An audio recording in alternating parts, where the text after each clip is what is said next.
NBC Hindi पर आप सभी का स्वागत है। मैं हूं आपके साथ मयंक तिवारी। उत्तर प्रदेश चुनाव जैसे जैसे करीब आता जा रहा है वैसे वैसे तमाम राजनीतिक दल पुरजोर कोशिश कर रहे हैं कि किस तरह से उत्तर प्रदेश की सत्ता पर काबिज हुआ जा सके। आज हमारे साथ मुंगरा बादशाहपुर विधानसभा की डॉक्टर रंजना सिंह जी हैं। डॉक्टर रंजना सिंह जी की अगर बात की जाए तो जौनपुर जिले की पहली छात्र नेता के तौर पर इन्होंने शुरुआत की थी। 17 सालों का इनका सफर है। भारतीय जनता पार्टी के कई महत्वपूर्ण पदों पर काम कर चुकी हैं। साथ ही साथ टिकट के लिए भी कई बार इनकी मजबूत दावेदारी रही है। मैम, बहुत बहुत आपका स्वागत है एनबीसी हिंदी पर। सबसे पहले हम ये सवाल आपसे करना चाहेंगे कि आपने तमाम चीजें देखी, आपको क्या लगता है कि टिकट की अगर बात की जाए, भारतीय जनता पार्टी अगर आपको टिकट देती है तो किस तरह की आपकी प्लानिंग है? क्या आपका जो है क्राइटेरिया है जिससे लोगों का भरोसा आप जीत सके? बहुत बहुत धन्यवाद मयंक जी। सबसे पहले तो मैं धन्यवाद देती हूं कि एनबीसी न्यूज की तरफ से आप मेरा इंटरव्यू लेने के लिए आए हुए हैं जी। और जैसा कि आपने अभी क्वेश्चन किया है कि मैं ऐसा क्या करूंगी कि जो जनता का मैं भरोसा जीत पाऊंगी। विगत जो मैंने अपने 17 साल के राजनीतिक कैरियर में जो मेरा अनुभव रहा है, इसके पहले जो है सपा की गवर्नमेंट रही है, बसपा की गवर्नमेंट रही है, और उत्तर प्रदेश में अपने जिस तरीके से पिछली सरकारों ने काम किया है, जब से 2014 से भारतीय जनता पार्टी ने अपने यहाँ शुरुआत की है, लगातार पार्टी मजबूत होती चली जा रही है और जनता का भरोसा कहीं ना कहीं मोदी और योगी जी पे बनता जा रहा है। जहां तक मेरा सवाल होता है कि मैं मुंगरा बादशाहपुर विधानसभा से मैंने भी टिकट की दावेदारी अपनी रखी हुई है और मुझे अगर टिकट मिलता है, निश्चित रूप से कहीं ना कहीं जो लोगों से सीख करके अनुभव आए हुए हैं, राजनीतिक जो अनुभव रहा है, आज की जो मूलभूत समस्याएं हैं जनता की, अब वो समस्या नहीं रह गई है कि लोग बिजली, पानी और इन सब चीजों के लिए समस्या है। मेरा सबसे बड़ा विश्वास ये है कि आज के डेट में जनता चाहती है कि जब भी उनका कोई प्रतिनिधि चुना जाता है वो उनके सुख दुख में शरीक हो, उनके अन्य जो भी उनकी जरूरतें हैं उनके लिए खड़ा रहे हमेशा। तो मुझे लगता है ऐसा मैं पिछले 2 साल से लगातार, मैं 2 साल से मुंगरा बादशाहपुर के क्षेत्र में लगातार बनी हुई हूँ और मुझसे जितना भी जो भी बन पा रहा है, मैं जनता के सुख दुख में शरीक हो रही हूँ। मैम, एक चीज ये बताइए, जैसे मान लीजिए मुंगरा बादशाहपुर का विकास इसलिए रुका है कि सड़कों की हालत बिल्कुल जीर्ण शीर्ण है और भी तमाम चीजें हैं और भी वो मूलभूत सुविधाएं हैं जो पूरी तरह से समाज के अंतिम व्यक्ति तक नहीं पहुंच पा रही है। ये एक बड़ा मुद्दा है और इसके पीछे आप किसे दोषी मानती हैं? कौन इसके पीछे दोषी है? यहाँ के जितने जनप्रतिनिधि चुने गए उनमें से आप किसे जिम्मेदार ठहराएंगी अगर आपके लिहाज से देखा जाए तो? देखिए, 2017 में जब विधानसभा का चुनाव हुआ तो उसमें मुंगरा बादशाहपुर की सीट वो बसपा के खाते में चली गई और यहाँ से हमारी लोकप्रिय जो विधायक रही हैं 3 बार की सीमा त्रिवेदी जी, वो यहाँ से चुनाव भाजपा कैंडिडेट होकर के हार गई। बहुत कम मतों से वो यहाँ से चुनाव हारी और वो हार कहीं ना कहीं 5 साल पीछे मुंगरा बादशाहपुर को, कहीं जाहिर सी बात है जब हमारी सरकार है और हमारे पार्टी का उस विधानसभा में कोई विधायक नहीं है तो हम बसपा के विधायक से तो कोई उम्मीद ही नहीं कर सकते हैं कि वो क्षेत्र का विकास करेगा और क्षेत्र की समस्याओं को वो सचिवालय तक, विधानसभा तक ले जाएगा। ऐसा कुछ हुआ नहीं है। तो ये जनता ने कहीं ना कहीं ये गलती किया, 2017 में ये गलती किया है, लेकिन मुझे लगता है कि उस गलती का एहसास आने वाले 2022 के चुनाव में जनता निश्चित रूप से अपना विधायक मुंगरा बादशाहपुर से भाजपा का ही चुनेगा और भाजपा का चुन के और जो विधायक मुंगरा बादशाहपुर से चुना जाएगा, निश्चित रूप से वो जनता के सुख दुख में शरीक होकर के वहां के मूलभूत समस्याओं को अपनी समस्या मान के वो क्षेत्र का विकास करेगा। बीएसपी की विधायक अगर सुषमा पटेल की बात की जाए, आप उनका जिक्र कर रही हैं, तो क्या आपको ऐसा नहीं लगता है कि सुषमा पटेल जी ने जनता से दूरी बनाकर रखी, लोगों की समस्याओं को नहीं समझा, जिसके चलते मुंगराबाद शाहपुर विधानसभा का विकास कार्य पूरी तरह से बाधित हुआ? जो हमारे विपक्षी दल के जितने भी प्रतिनिधिगण होते हैं, उनका हमेशा जनता को सिर्फ बरगलाने का काम किया जाता है। वो अक्सर यही कहते रहते हैं कि हम तो सत्ता में थे नहीं, इसलिए हम विकास नहीं कर पाएंगे। तो हम उन सभी जनप्रतिनिधियों से पूछना चाह रहे हैं, विपक्ष के जो लोग भी हैं, कि जो निधि आती है विधानसभा की, जो निधि आती है विधायकों के लिए, वो निधि तो सबके लिए बराबर आती है, वो चाहे पक्ष का विधायक हो चाहे विपक्ष का हो, तो निधि तो उतना बराबर की ही आती है। तो हम जनता का विकास क्यों नहीं कर सकते? अगर आपको रोकना चाहेंगे मैम, एक चीज ये बताइए, निधि बराबर आती है, हम आपके इस बात पर पूरी तरह से सहमत हैं। 3 बार विधायक रह चुकी हैं आपकी पार्टी की नेता हैं सीमा द्विवेदी जी, उनको भी बराबर निधि मिली, उनके साथ में भी सेम वही चीजें अप्लाई होती हैं। फिर आप सुषमा पटेल पर कैसे दोष ये आरोप लगा सकती हैं कि उनके चलते विकास रुका? देखिए, ऐसा नहीं है। सीमा जी ने बहुत बड़े बड़े काम मुगरा विधानसभा के लिए किया है। मुगरा क्या, मैं कह सकती हूँ कि पहले हमारा मुगरा बादशाहपुर जो आज है, पहले गढ़वारा था। तो सीमा जी 2 बार से जो है वो गढ़वारा से विधायक रही और तीसरी बार वो मुगरा बादशाहपुर से विधायक रही। तो जो एरिया कट के आया मुगरा बादशाहपुर में, निश्चित रूप से उन्होंने बहुत अच्छे अच्छे काम मुगरा बादशाहपुर के लिए किया है। और एक महिला होकर के जो उन्होंने नेतृत्व किया, क्षेत्र में विकास किया, ऐसा नहीं है। क्षेत्र की जनता, मैं भी क्षेत्र में घूमती हूँ, कहीं ना कहीं बस इतनी ही कमी रही कि जब वो विधायक हुई तो हम सत्ता में नहीं थे।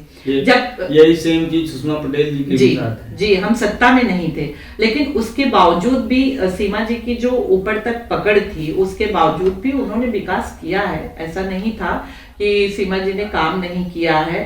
अगर शायद सीमा जी काम न की होती तो जनता उनको 3 बार कैसे विधायक चुनती? 2 बार गढ़वारा रहने पर चुना जनता ने, 1 बार मुगरा बादशाहपुर से, 3 बार लगातार विधायक बनना भी ये कोई मामूली बात नहीं है। मैम, एक चीज ये बताइए, जैसे मान लीजिए भारतीय जनता पार्टी की अगर सरकार फिर से बनती है, ग्रामीण क्षेत्रों की अगर बात की जाए तो कहीं ना कहीं जो सबसे बड़ी समस्या है, ग्रामीण क्षेत्रों में लोग खेती के जरिए ही अपना लालन पालन करते हैं। सबसे बड़ी समस्या है आवारा पशुओं की। कान्हा उपवन का जिक्र लगातार किया जाता है, लेकिन धरातल पर परियोजना कितने तैयारी पे है ये किसी से भी छिपा नहीं है। अब अगर बात करें आवारा पशुओं की तो 200-200, 250-250 पशुओं का झुंड एक बार में चलता है और किसानों की फसल को इतना नुकसान पहुंच रहा है कि लोग एकदम त्राहि त्राहि कर रहे हैं। एक बड़ा वोट बैंक किसानों का है जो कहीं न कहीं प्रभावित करेगा इस पूरे विधानसभा चुनाव को। नगरीय क्षेत्रों की अगर बात की जाए तो उत्तर प्रदेश में बहुत ही कम लोग हैं जो नगरीय क्षेत्रों में, या जो लोग हैं भी वो कहीं न कहीं ये माना जाए दिल्ली, मुंबई, कोलकाता, बड़े बड़े महानगरों की तरफ वो पलायन कर चुके हैं। तो उनकी उम्मीद न के बराबर समझ के चलिए कि वो आपको यहाँ पर वोट देने आएंगे। ये आवारा पशुओं की बड़ी समस्या आपको, आपकी पार्टी को काफी नुकसान पहुंचाएगी। और इस पर जो है, इस समस्या को कंट्रोल करने के लिए किस तरह की तैयारियां की जा रही हैं? आने वाले समय में क्या इस समस्या से लोगों को निजात मिल पाएगा?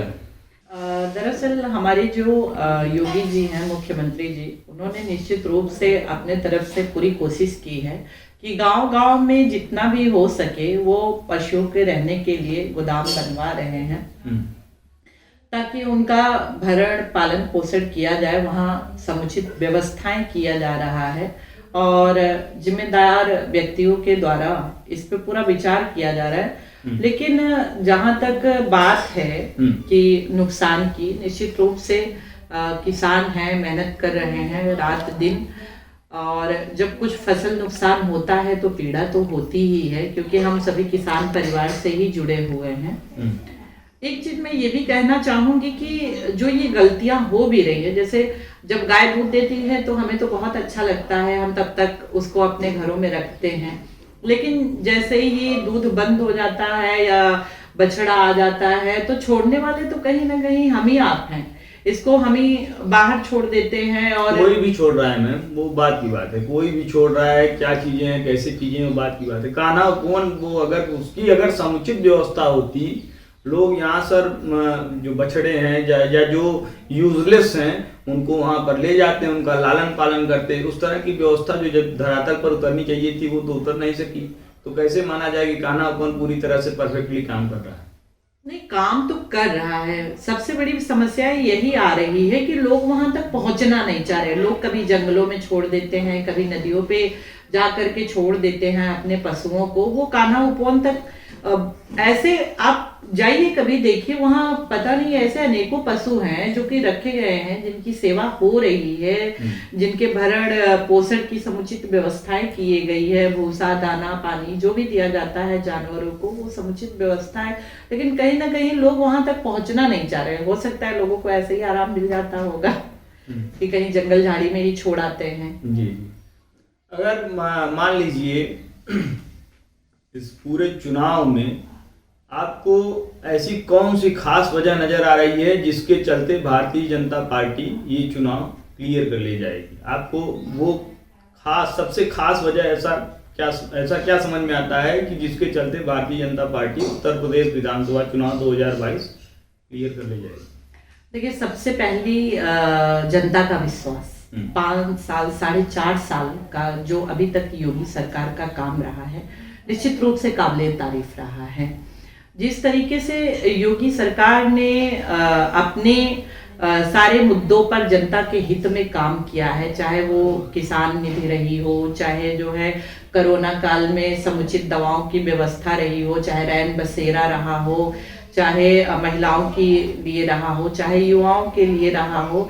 उन्होंने हर एक फील्ड में, चाहे अभी उन्होंने जैसे पूर्वांचल एक्सप्रेसवे का उन्होंने उद्घाटन किया है, तो जो काम हुए हैं योगी सरकार में, निश्चित रूप से बहुत बड़े बड़े काम योगी जी के द्वारा हुआ है। और जनता का ये विश्वास है, जनता ये कह रही है, हम लोग तो हमेशा क्षेत्र में घूमते रहते हैं, कहीं ना कहीं जनता का विश्वास है कि योगी जी ने, मोदी जी ने जो काम किया है वो बहुत अच्छा काम किया है, और हम पुनः भाजपा को ही वोट देंगे। और यहाँ से हमारे लोकप्रिय जो विधायक रही हैं 3 बार की, सीमा त्रिवेदी जी, वो यहाँ से चुनाव भाजपा कैंडिडेट होकर के हार गई। बहुत कम मतों से वो यहाँ से चुनाव हारी, और वो हार कहीं ना कहीं 5 साल पीछे मुगराबाद शाहपुर को, कहीं जाहिर सी बात है, जब हमारी सरकार है और हमारे पार्टी का उस विधानसभा में कोई विधायक नहीं है, तो हम बसपा के विधायक से तो कोई उम्मीद ही नहीं कर सकते हैं कि वो क्षेत्र का विकास करेगा और क्षेत्र की समस्याओं को वो सचिवालय तक, विधानसभा तक ले जाएगा। ऐसा कुछ हुआ नहीं है। तो ये जनता ने कहीं ना कहीं ये गलती किया, 2017 में ये गलती किया है। लेकिन मुझे लगता है कि उस गलती का एहसास आने वाले 2022 के चुनाव में जनता निश्चित रूप से अपना विधायक मुगराबाद शाहपुर से भाजपा का ही चुनेगा, और भाजपा का चुन के, और जो विधायक मुगराबाद शाहपुर से चुना जाएगा, निश्चित रूप से वो जनता के सुख दुख में शरीक होकर के वहां के मूलभूत समस्याओं को अपनी समस्या मान के वो क्षेत्र का विकास करेगा। बीएसपी की विधायक अगर सुषमा पटेल की बात की जाए, आप उनका जिक्र कर रही हैं, तो क्या आपको ऐसा नहीं लगता है कि सुषमा पटेल जी ने जनता से दूरी बनाकर रखी, लोगों की समस्याओं को नहीं समझा, जिसके चलते मुगराबाद शाहपुर विधानसभा का विकास कार्य पूरी तरह से बाधित हुआ? जो हमारे विपक्षी दल के जितने भी प्रतिनिधिगण होते हैं, उनका हमेशा जनता को सिर्फ बरगलाने का काम किया जाता है। वो अक्सर यही कहते रहते हैं कि हम तो सत्ता में थे नहीं, इसलिए हम विकास नहीं कर पाएंगे। तो हम उन सभी जनप्रतिनिधियों से पूछना चाह रहे हैं, विपक्ष के जो लोग भी हैं, कि जो निधि आती है, विधानसभा की जो निधि आती है विधायकों के लिए, वो निधि तो सबके लिए बराबर आती है, वो चाहे पक्ष का विधायक हो चाहे विपक्ष का भी हो, तो निधि तो उतना बराबर की ही आती है। तो हम जनता का विकास क्यों नहीं कर सकते? अगर आपको रोकना चाहेंगे मैम, एक चीज ये बताइए, निधि बराबर आती है, हम आपके इस बात पर पूरी तरह से सहमत है।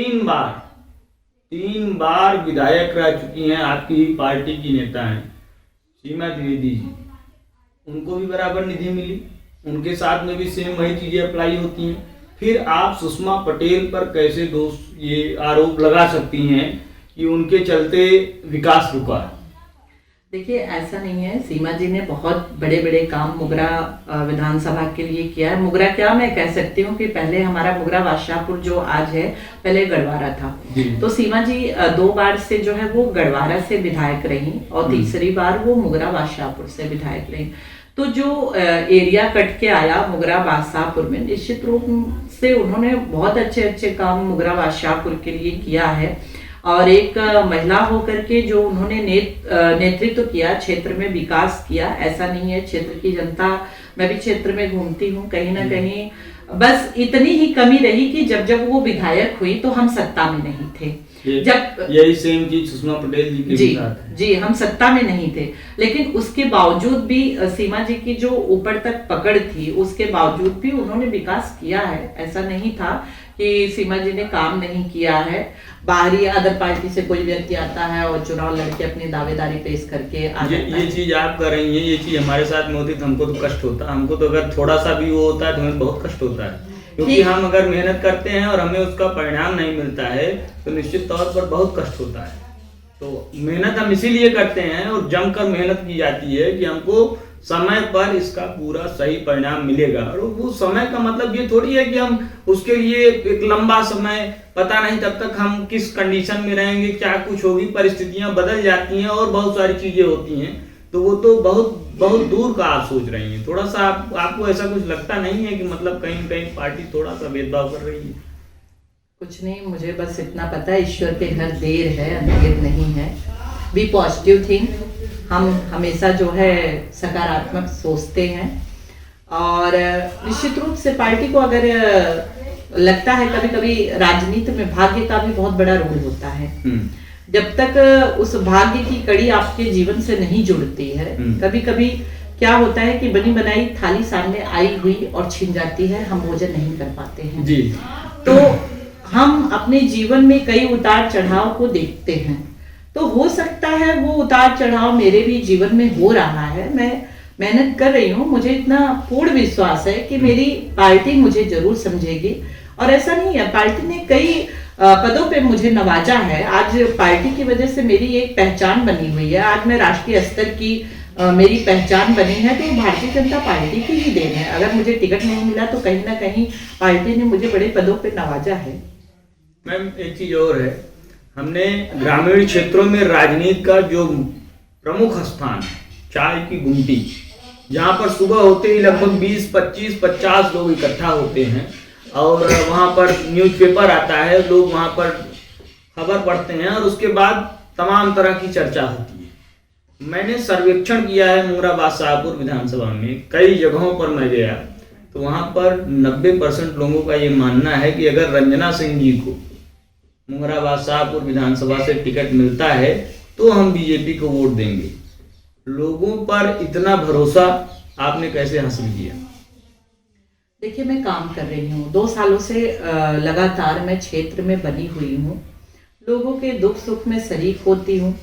लोगों की जो मूलभूत समस्याएं होती हैं, जो भी मुझसे बन पाता है, उनकी समस्याओं को सॉल्व करने की मैं पूरी कोशिश करती हूँ। ये तो जनता का मेरे ऊपर बहुत बड़ा आशीर्वाद है कि वो मुझे इस काबिल समझ रहे हैं। जो उनका विश्वास मेरे प्रति है, उनका आशीर्वाद मेरे लिए है, ये काबिल समझ रहे हैं। जो उनका विश्वास मेरे प्रति है, उनका आशीर्वाद मेरे लिए है, ये उनका अपना व्यक्तिगत वो है कि वो रंजना को चाहते हैं कि रंजना सिंह विधानसभा में आए और मुगरा से विधायक बने। ये मेरे लिए बहुत बड़ी उपलब्धि है, बहुत बड़ी बात है। एनबीसी हिंदी को अपना कीमती समय देने के लिए मैम बहुत बहुत धन्यवाद। बहुत बहुत धन्यवाद आपको भी, जो आपने इतना सुचारू रूप से मेरा साक्षात्कार किया, इसलिए बहुत बहुत धन्यवाद। तो ये थी हमारे साथ मुगरा बादशाहपुर विधानसभा से भावी प्रत्याशी भारतीय जनता पार्टी के लिए डॉक्टर रंजना सिंह। उत्तर प्रदेश चुनाव से जुड़ी हर बड़ी खबर के लिए आप जुड़े रहिए एनबीसी हिंदी के साथ। अगर आपने एनबीसी हिंदी को सब्सक्राइब नहीं किया है तो फौरन कर लीजिए, बेल आइकन दबाइए, घंटी जैसी आकृति है, लाइक कीजिए, वीडियोस को शेयर करिए और कमेंट सेक्शन में जाकर बेबाकी से अपनी राय रखिए।